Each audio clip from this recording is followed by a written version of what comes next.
사회를 이루는 섭리와 섭리법을 시작했습니다. 동네 주민들은 이전과 비교할 수 없을 정도의 쌀이 생기자 교환을 통해서 처분하고자 했다. 새로운 농법의 도입과 토지 개강 그리고 고용을 통해서 수확량이 크게 증가했죠. 지나치게 많이 비축하면 세월이 흐르면 교환은 고사하고 버려야 하기 때문이다. 지나치게 많이 비축하여 소비하지 못하면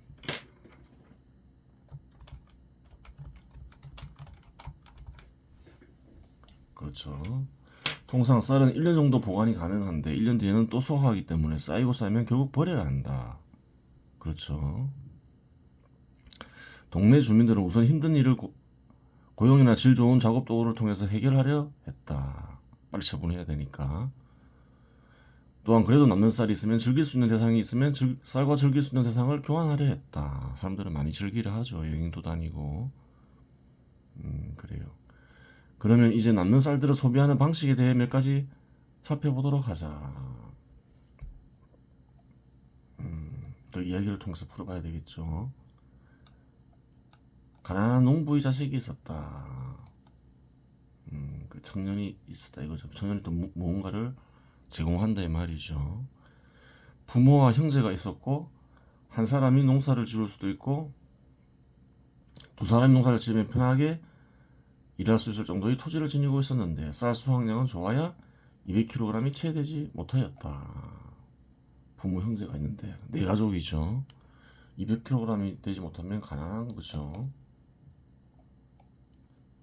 생산한 걸 다 대부분 다 소비에 써야 되겠죠. 아버지와 형제가 농사를 지으면 충분한 토지였기에 청년은 독립하여 따로 농사짓거나 다른 직장을 구해야겠다고 생각했다. 토지 면적이 3명이 지을 정도로 넓지 않았다는 말이죠. 그런데 동네에 이상한 소문이 퍼지고 있었다. 큰 강을 건너고 큰 산을 넘으면 쌀과 소고기가 폭포처럼 쏟아지는 곳, 새로운 직업이 잡초처럼 생겨나는 곳이 있다는 소문을 접했다. 그렇죠. 앞에서 얘기했죠. 이런 소문이 먼 동네까지 퍼지고 있다고. 믿기 어렵지만 이 동네보다 나으니 그런 소문이 났다고 생각하고 무작정 집을 나섰다. 큰 강을 건너고 큰 산을 넘자 제법 많은 사람들이 모여 사는 동네에 도착했고 자신과 같은 이들이 모여 살 수 있는 숙소도 마련되어 있었다. 그래요. 동네를 떠나온 이들을 위한 장소도 있었다는 거예요. 왜 이런 장소가 생겼을까요? 동네 주민들이 필요로 하기 때문에 생기는 거죠. 고용하기 위해서. 동네 주민들이 다른 동네 주민들을 고용하자 다른 동네 주민들을 위한 숙소를 동네 회의를 통해 마련해 두었던 것이다. 숙소 이용료가 무료는 아니지만 비싸진 않았다. 처음 도착했을 때 일주일간은 무료로 그래요. 식사도 제공했고 식사와 숙소를 하루에 100g의 쌀을 제공하면 숙소를 이용할 수 있었다. 그 뒤로는 하루에 100g의 쌀을 지불해야 된다는 거예요. 일 시키려고 이런 숙소를 만들었지. 필요로 하니까. 고용이 필요로 하니까. 공짜로 쌀 주기 위해서 만든 건 아니죠. 숙소에는 고용 공고도 있었다. 여러 종류의 공고가 있었는데 집주는 일에 참여하기로 했다. 그래요. 앞에서 고용한다 했죠. 농부를 고용하기도 하고. 청년은 농한기에 집을 짓거나 수리해 보았다. 청년 가족은 사람을 고용하여 집을 짓거나 수리할 수 있는 형편이 되지 못했던 것이다. 그래요. 생산한 쌀이 생산물이 자기가 소비하기에도 부족하면 교환을 통해서 뭐 어떻게 할 수가 없는 거죠.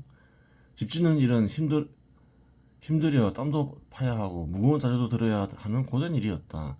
하지만 조건이 나쁘지 않았다. 집 짓는 일에 참여하면 고용주는 식사와 하루에 1kg의 쌀을 대가로 지불했는데 작은 부수가 아니었다.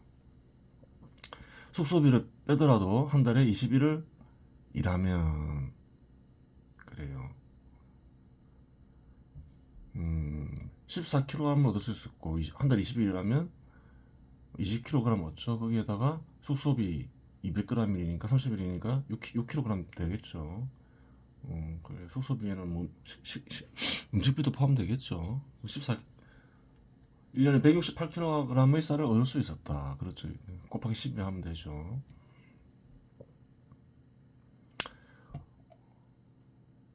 농부로 고용되면 고용주가 숙식을 제공한다고 하지만 1년에 100kg의 쌀밖에 얻을 수 없었다. 더 낫죠. 쌀 50kg, 소고기 3kg을 소비한다 해도 그래요. 제공한다 해도 적게 비축하게 되죠. 청년은 집 짓는 일에 늘 참여하여 동네에서 집 짓는 기술이 뛰어나고 성실하다는 평판을 얻었다. 또한 여러 사람들이 함께 집을 지었고 집 짓는 일을 하는 이들은 항상 일정하여 집 짓는 이들 대부분과 친했다. 한 3년간 일하니 300kg의 한 400kg 정도 되죠. 400kg의 쌀을 비축할 수 있었고 또 쓰기도 하니까 즐기기 위해서 숙소 생활을 접고 주택을 마련해야겠다고 생각했다. 숙소 생활을 접고 이제 주택을 마련해야 되겠다고 생각한 이유가 있겠죠. 일단 어느 정도 비축도 되고 그러니까 청년은 고향으로 돌아가지 않고 이 동네 주민이 되어야겠다고 생각했고 그러자면 숙소 생활을 접고 주택을 마련한 뒤 형편이 나아지면 결혼도 해야겠다고 생각했다. 그렇죠. 자기가 토지도 마땅하지 않고 고향으로 돌아가봤자 그래요. 200kg을 소득을 얻기 어려우니까 그렇죠. 청년은 고향으로 돌아가지 않고 이 동네 주민이 되겠다고 생각했고 그러자면 숙소 생활을 접고 주택을 마련한 뒤 형편이 나아지면 결혼도 해야겠다고 생각한 것이다. 그래요. 하여 이 동네 주민이 되기 위해서 첫 번째 해야 할 일은 주택을 얻는 일이었다. 그래, 결혼도 하고 자식도 낳아야지 동네 주민들로부터 정식으로 동네 주민으로 인정받겠죠. 집도 없는 이유 어떤 여성이 결혼해야 한단 말인가 라고 생각했던 것이다. 그리하여 사람을 고용하여 동네 집 공터에 집을 짓기로 결심하였다. 그런데 이 동네에서 집은 주로 나무나 흙으로 벽을 만들고 볏집이나 갈대를 엮어 지붕을 만들었다. 제법 크게 짓기는 하였지만 튼튼하지 못했고 화재 위험이 컸다. 기왕 짓기로 했으면 시간이 걸리더라도 튼튼하고 안전하게 지어야지 생각하며 이 동네에서 짓는 방식이 아닌 다른 방식으로 지어보기로 하였다. 그렇죠. 옛날 한반도에서는 초가집을 지었죠. 좀 위험하죠. 불나기도 쉽고. 동네 주민들은 예전보다 훨씬 부유해졌지만 늘 짓던 방식으로 집을 지었던 것이다. 청년은 돌로 어, 음,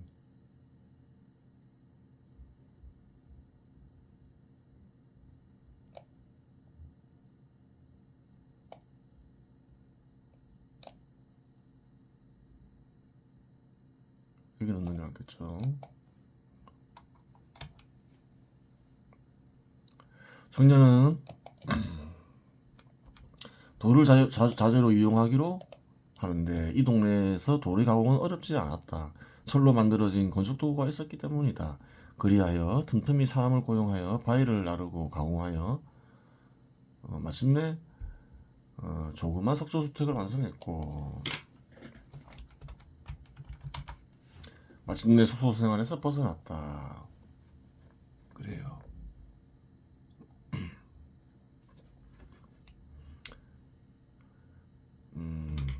25평 정도 되는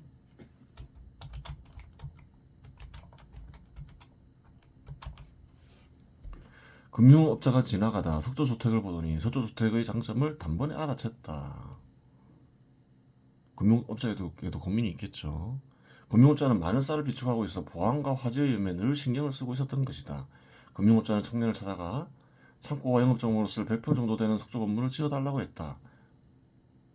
청년이 생각해보니 그런 건물을 짓자면 10명을 고용해야 했다. 그러면 2000kg의 쌀이 필요하다. 그렇죠. 한 명이 그래요. 한 달 20kg의 쌀이 필요하죠.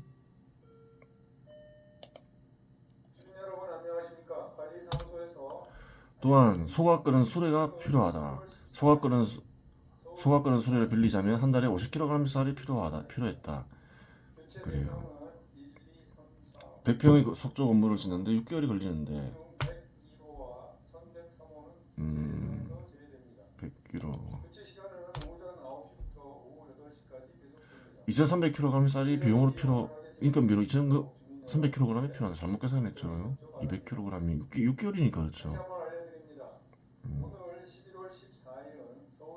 그래요. 인건비로 한 달에 200kg니까 1,200kg이죠.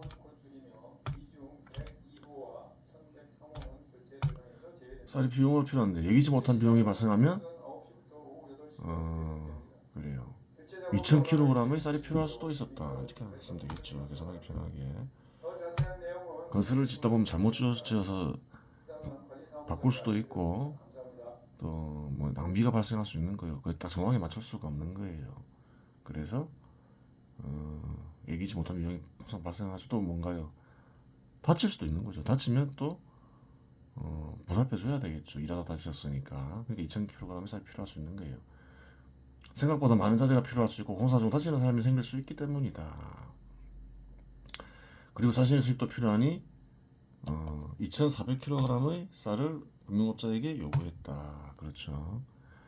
한 달에 20일을 일하여 1년에 240kg의 쌀을 얻는 청년에게 400kg의 쌀은 대박으로 여겨질 정도의 큰 소득이었다. 그래서 더 요구하진 않았다는 거예요.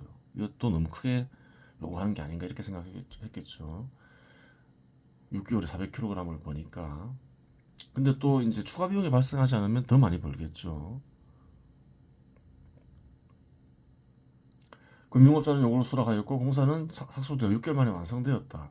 금융업자의 석조 건물이 완성되자 금융업자의 석조 건물은 동네를 상징하는 건물이 되었다. 100평이 되는 석조 건물이 생긴 거예요. 예전에는 초랑 초가집들만 있었지만 초가로 그래요. 상징하는 건물이 되겠죠. 금융업자가 다음으로 찾아온 이는 장인이었다. 불을 다루는 장인 역시 화재 위험에 신경이 많이 쓰였고 100평 정도 되는 석조로 된 작업장을 만들어 달라고 하며 금융업자와 동일한 계약을 했다. 그렇죠. 건축업자는 800kg에 해당되는 쌀을 얻게 되었다. 800kg 이상의 쌀을 얻게 되었다. 왜 그런가요? 추가 비용은 발생할 수도 있고 발생하지 않을 수도 하겠죠. 발생하더라도 뭐 크게만 발생하지 않으면 많이 남는 거죠. 농부 이그룹 중산층에 속한 이들이 800kg 이상의 쌀을 얻으니 마침내 건축업자는 중산층에 속하게 된 것이다. 그래요. 처음에는 토지도 없는 빈털터리로 왔다가 이제 1년에 800kg 이상의 쌀을 얻는 중산층이 된 거죠. 그래요. 금융업자 다음으로 찾아온 이는 목축업자였다. 목축업자 장인 다음으로 그렇죠. 동네 최고 부자인 갑부인 목축업자는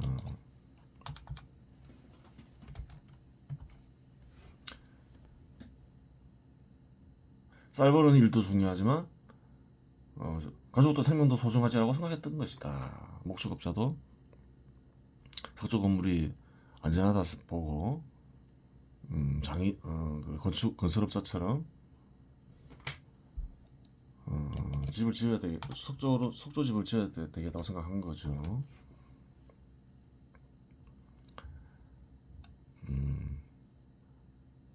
그리하여 목조주택은 직원들이 숙소로 제공하고 목조주택보다 훨씬 튼튼하고 화재 위험이 적은 석조주택을 지어 주택으로 이용하기로 결심하였다. 그래요. 목축업자는 건설업자를 찾아가 100평 정도 되는 석조주택을 지어 달라고 하였다. 목축업자는 석조주택이 완성되자 석조주택을 요구하는 이들이 급증했다. 그래요. 이제 이 사람이나 저 사람이나 석조주택을 지어 달라고 하겠죠. 동네 주민들 모두 석조주택을 지어 달라고 했다. 전부 다 그렇게 했다는 거예요. 한두 명이 아니라 유행을 타면서.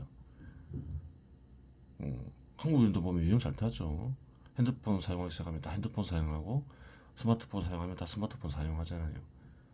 뭐 사람들은 예나 지금이랑 크게 변하지 않는다는 거예요. 이곳이나 저곳이나. 동네 주민들 모두 속초주택을 지어달라고 했다. 물론 규모는 동네 주민의 형편에 따라 달랐는데 건축업자는 25평대, 50평대, 100평대 규모로 통일하여 주택을 지어주었다. 그래요. 그동안 비축된 것도 있으니까 동네 주민들도 또 소득도 크고 하니까 지을 수 있겠죠. 잔뜩 밀린 상속주택을 짓기 위해 최대한 많은 사람들을 고용하여 유지해야 했는데 그러니까 무조건 다 고용하는 거죠. 너무 밀리니까 30명을 고용할 수 있었고 1년에 300kg의 쌀을 지급하기로 했다. 그렇죠. 사람을 다 쓸어가려 하면 그- 올라가죠, 인건비가. 그래요. 300kg의 쌀은 가정을 형성할 수 있을 정도의 급여니 토지가 없는 이들이 건설업체에 몰리면 떠나지 않도록 하기 위해서이다. 이런저런 생각하는 거예요. 가격이 뛰는 것도 있고 이런저런 생각해서 300kg의 쌀을 주면 고용한다는 거예요. 100평 석조주택을 짓는 비용을 계산하니 인건비 1800kg이죠. 1800kg. 운송비 300kg. 추가 비용 700kg이 필요했다. 그러면 얼마인가? 2100, 2800이죠. 잘못 계산했죠. 2800kg의 쌀이 필요했다. 그리하여 25평대 주택은 어떻게 되나요? 가격이 2800, 1400.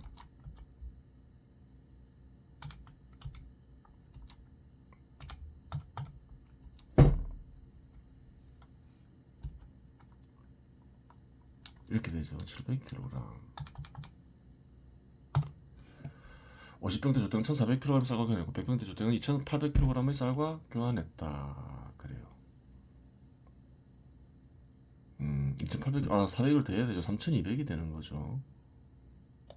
400을 더하면 3200.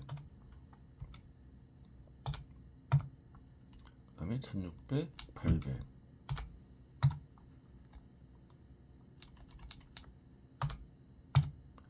주문이 쇄도하자 더 이상 직접 자신이 건축에 참여할 수 없었다. 그렇죠. 많은 사람들을 고용했고 여러 현장을 돌아다니며 관리해야 했기 때문이다. 결과적으로 매년 2,400kg의 쌀을 얻게 되었다. 2,400kg 이상이죠. 추가 비용이 많이 발생 안 할 수도 있으니까 최대한 발생한다고 생각하고 계산했겠죠. 추가 비용이 발생하지 않는 경우도 있어 실제로는 3,000kg 이상의 쌀을 매년 얻었다.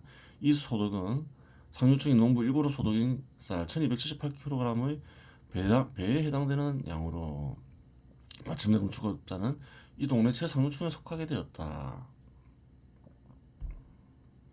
건축업자는 큰 부자가 되자 이 동네 여성과 결혼하여 마침내 이 동네 주민으로 인정받게 되었고 가난하게 사는 다른 동네에 사는 주민들도 다른 동네 사는 가족들도 이 동네로 이주시켰다. 큰 강과 큰 산을 넘으면 형제와 부모가 살고 있죠. 이주시키겠죠. 가족들은 200kg의 쌀도 채 못 얻는데 거의 막 3,000kg의 쌀을 얻으니까 또 데리고 와서 일할 수 있는 사람은 또 고용을 하겠죠. 동네 주민이 평균적으로 얻는 쌀 수확량은 758kg입니다. 앞서 살펴봤죠. 절약하여 살면 265kg이고 1년에 493kg를 비축할 수 있다. 분석을 하는 거죠. 그럼 비축을 많이 할 수 있는 거죠. 그동안 한 기간이 있었으니까 비축한 것도 있겠죠. 누구나 평균 소득을 얻으면 500kg, 1000kg이건 그러니까 25평대 비축한 게 있으면 25평대 주택을 사는 건 어렵지 않죠.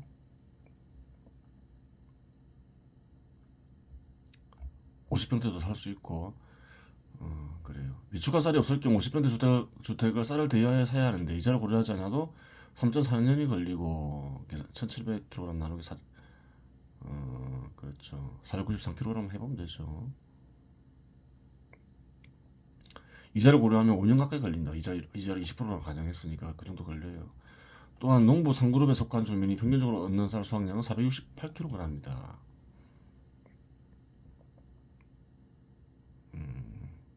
그래요. 절약하면 265kg 소비하면 203kg입니다. 비축한 게 있으면 몇 년간이라도 그래요. 50평대도 살 수 있죠. 이 정도의 비축량으로는 미비축한 쌀이 없으면 50평대 주택을 쌀과 교환할 수 없다. 그래요. 이자율 20% 적용 시 원금을 상환하지 않을 경우 이자만 340kg이 발생하기 때문이다. 그러니까 그 주택 일부를 비축한 걸로 안 사고 그냥 전체를 빌려서 사면 작지가 않죠. 그래요.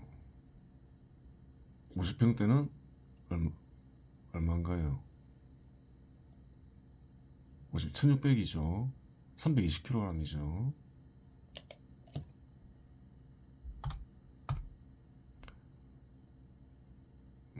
그래요. 그러한 이유로 농부 선거grup에 속한 주민들은 비축한 쌀이 그다지 충분하지 않을 경우 25평 주택을 쌀과 교환했다. 물론 농부 선그룹이라 해서 다 25평대 주택 사는 게 아니죠. 그전에는 200kg 가까이 비축할 수 있었으니까 500kg이면 또 비축해놨다면 1000kg 해당하는 그래 한 7, 800kg 비축해놨다면 살 수 있는 거죠. 하여간 동네 주민들이 장기결자 대규모의 쌀을 대여해달라고 하자 금융업자는 단지 신용만으로 대여해줄 수는 없다고 했다. 대규모의 쌀을 대여받고 도망치면 어쩐단 말인가. 그렇죠. 그런 걱정이 되죠. 대규모로 쌀을 대여해줬는데 딴 지역으로 도망가 버릴 수도 있잖아요. 빌리려면 담보를 제공해라 주택을 그렇게 얘기하겠죠. 그러자 많은 이들이 주택을 담보로 제공하였고 주택을 쌀과 교환할 때 주택담보대여 제도가 살이 잡게 되었다. 그래요. 흔히 있을 수 있는 일이죠. 고가의 어떤 상품을 살 때.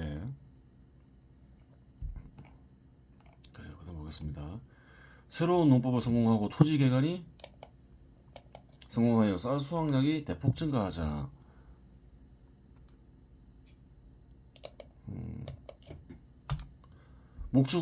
목축업자의 사업도 크게 확장됐다.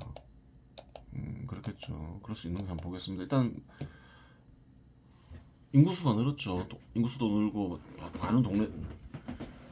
많은 그래요. 이주민들이 있었고 뭐 이주민이 아니라 유입된 주민들이 있었고 다른 동네 주민들이 있었고 또 가족의 평균 수도 늘어나면서 그래요. 소고기 소비량 크게 증가했겠죠. 또 그것뿐만이 아니죠. 보겠습니다. 다른 게 뭔가 있는지. 동네 주민들은 소고기만 먹으니 질린다며 다른 고기도 맛보게 해달라고 요구했다. 그럴 수 있는 그렇죠. 예를 들어서 충분히 부유해진 한국인들이 소고기만 먹는 건 아니잖아요. 돼지고기도 먹고 닭고기도 먹고 생선도 먹고 그러죠. 이런저런 필요성으로 인해 들에나가 짐승들을 죽이거나 잡아들였다. 그러한 이유로 들에서 의료업자의 남편이 신을 수습할 수 있었던 것이다. 들에 자주 나가서 의료업자 남편 신을 수습할 수 있었던 데에는 이러한 또 이유가 있었다는 거예요. 여러 고기들을 맛본 결과 들에서 잡으면 당연히 맛있었다. 소고기와 달리 닭은 나름대로 장점이 있었다. 우선 자라는 기간이 1년이 채 안 돼요. 무척 빨랐고 알도 1년에 100개 이상을 낳아 번식이 용이했다. 그렇죠. 소보다 번식이 훨씬 빠르죠. 자라는 기간도 빠르고. 즉 비용이 적게 들어 1kg의 쌀과 닭 한 마리와 교환이 가능했다. 닭고기를 쌀과 교환한다고 하자 많은 이들이 닭고기를 쌀과 교환했다. 그렇죠. 싸니까 또 닭고기도 맛이 괜찮으니까 한 가정에서 매달 한 마리 정도는 닭과 교환했다. 그리하여 588kg의 쌀을 추가로 넣었다. 1kg의 쌀 12달 49가정 하면 588kg이 되죠.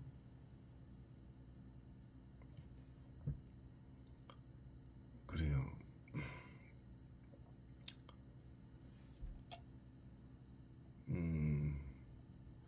근데 이거는 이제 그 이전 것만 계산한 거고 향후로 계산하면 더 많겠죠. 또 가정을 이루는 사람들이 많이 생기죠. 건설업자에 종사하는 애들도 생기고. 또 보겠습니다. 매년 12kg을 싸는 이 동네 가정에서는 부담이 되지 않았던 것이다. 그렇죠. 비축 한 쌀이 무척 많으니까. 이러한 사정은 새로운 농법을 제공받은 다른 동네에서도 마찬가지였다. 그리하여 2,400kg 쌀을 상인과 거래하여 얻게 되었다. 그래요. 어, 다른 동네들은 내 동네니까 200가정이죠. 그래요.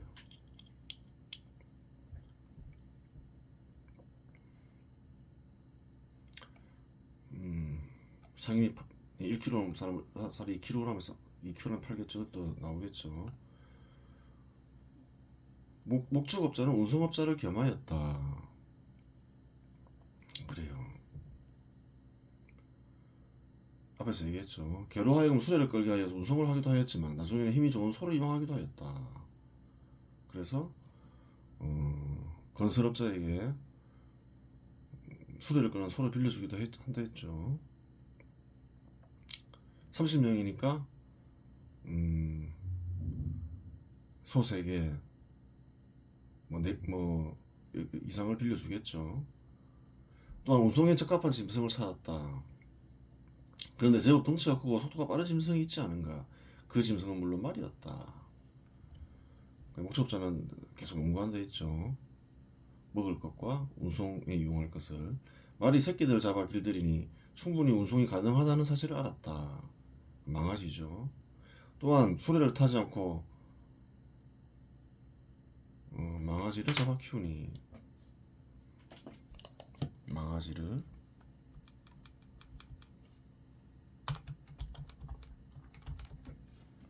또 수레를 타지 않고 말등에 타서 돌아다닐 수 있음을 발견했다. 그렇죠. 말은 타고 다닐 수 있죠. 등에. 그 뒤로 목축업자는 말을 타고 동네에 돌아다녔다. 그러자 많은 이들이 말을 쌀과 교환하고자 했다. 목축업자는 당연히 나는 삼진승을 팔지 않소라고 답변했지만 많은 주민들의 요구에 촌장이 찾아가 설득했다. 그리하여 500kg 쌀과 말을 교환해 주었는데 물론 수컷만 팔았다. 아까 수컷 팔면 다른 사람들도 그래요. 목축업자와 같이 말을 키울 수 있게 되니까 번식시킬 수 있게 되니까 이제 곤란하다 생각한 거죠. 목축업자는 말은 동네에서 큰 인기를 누렸다. 소조주택은 없어도 말은 있어야 돼라고 생각하는 동네 주민들도 있었다. 물론 말은 운송수단으로 이용될 수 있지만 교통수단으로 이용될 수도 있다.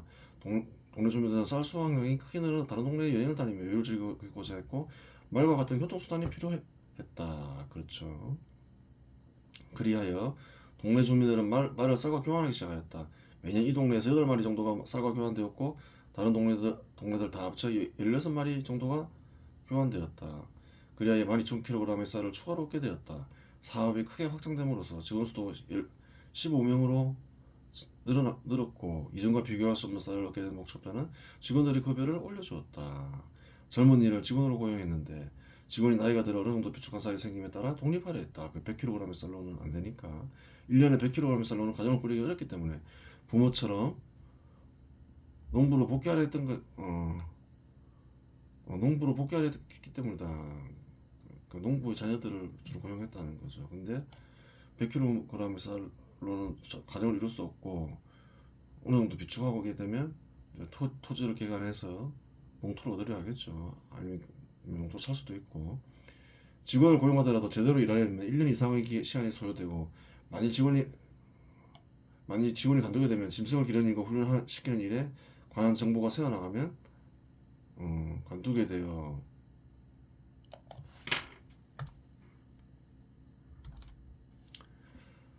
큰 문제이기에 직원들의 월급을 평균 400kg으로 올려주었다. 그렇게 되겠죠. 그래요. 이번 시간 여기서 마치겠습니다.